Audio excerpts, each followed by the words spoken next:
If you're a parent of a teenage child who's been diagnosed with functional neurological disorder, short for FND, you might be wondering this because some parents literally worry that being in a program where other teens with FND might make their child's symptoms worse. I totally understand where they're coming from. And if that is your concern, I totally get that. So in this video, I'm going to talk about why that sort of contagious symptoms or worsening symptoms might happen when your child is put in that kind of situation, and what can you actually do about it, including what to pick when you're choosing the right program. So let's dive in. Hi, I'm Dr. Lee. I'm a pediatric health psychologist and the founder of online group coaching program, Teen FND Academy. So I'm going to talk a little bit about my program and then how the teens who are in my program actually thrive because of the community we have built. So let me explain why. But let's start with this. First of all, let's talk about why this concern exists. You might have heard being around others with similar challenges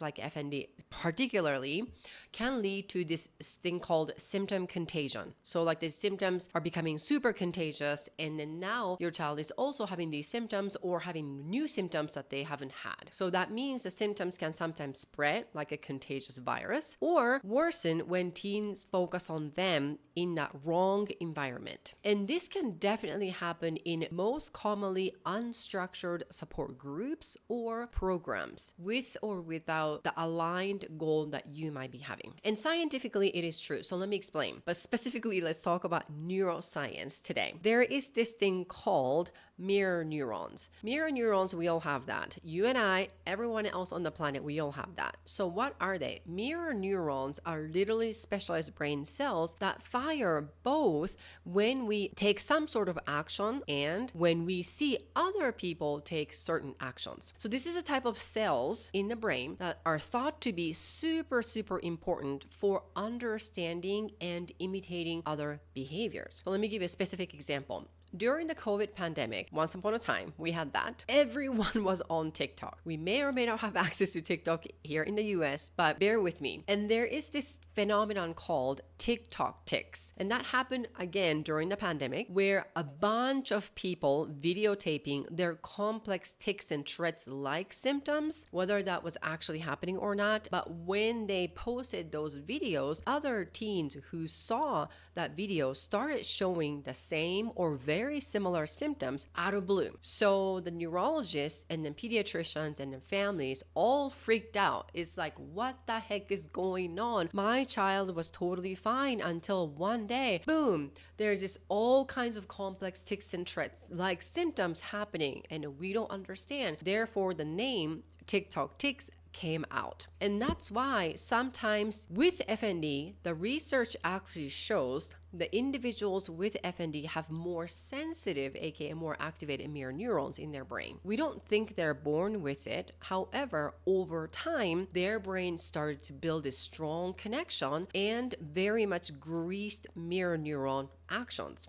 And therefore, they're more sensitive to what other people are thinking of them, for example, or observing what other people are doing so that they start doing the same thing. That's why sometimes in FND treatment, especially in physical therapy, I've seen this, they use mirror therapy by using literally a mirror to give visual feedback to literally retrain the brain so that the part of the body of the individuals with FND who are paralyzed starts moving again, for example. So whatever they have going on with FND, the providers are actually using that to their own advantage to retrain and refire up that part of the brain to recalibrate so then they can go back to quote unquote normal state again. So the family is going back to having these concerns of putting their child into the environment that may develop new symptoms of FND or worsening the FND symptoms that they already have are very valid for that reason. So what does my program Teen FND Academy make different? Well, one thing I can tell you, I don't know about other groups or other programs that are out there, but with my program, it is not a space where teens especially just talk about their struggles and stay stuck. Far from it. Instead, it is a carefully designed program focused on learning practical skills for these teens to not only resolve the condition, but to really face a challenge. And the goal is for them to become resilient. The ultimate goal for this program is a resolution, not necessarily being stuck or compassion or comparison. Okay, so that is essentially what the program is about. And here's the magic of this program. And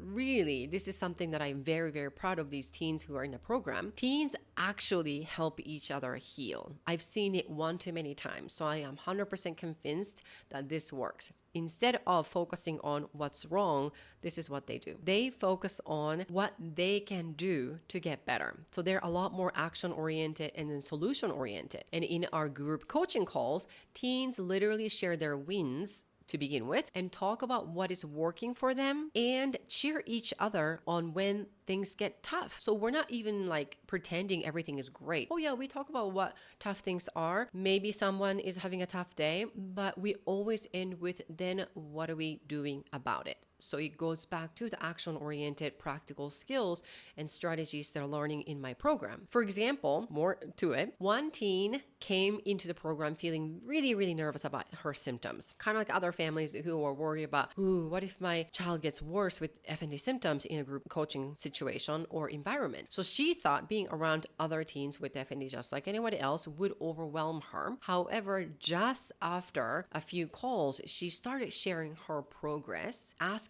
for advice. And this was a teen who was super quiet and shy in the beginning and super nervous. And she actually realized that she was not alone in wanting to get better. So that's the thing. They're not there because they want to be stuck in what they have. They really want to get better. And guess what? She didn't just feel supported. She actually started making real progress herself. And fast forward today, she is completely symptom-free, and then she is actually the one who is giving advice and sharing and supporting, cheering on other newbies who are coming into the program. And that's the beauty of it. And we also talk a lot about this hero mindset in my program, Teen FND Academy. It is literally the idea that you can choose to focus on overcoming challenges, even though they're baby steps, rather than being defined by them because they feel defeated. And this mindset isn't just something I teach. That's the really cool thing about it. It is something that teens inspire with each other. In one session, for example,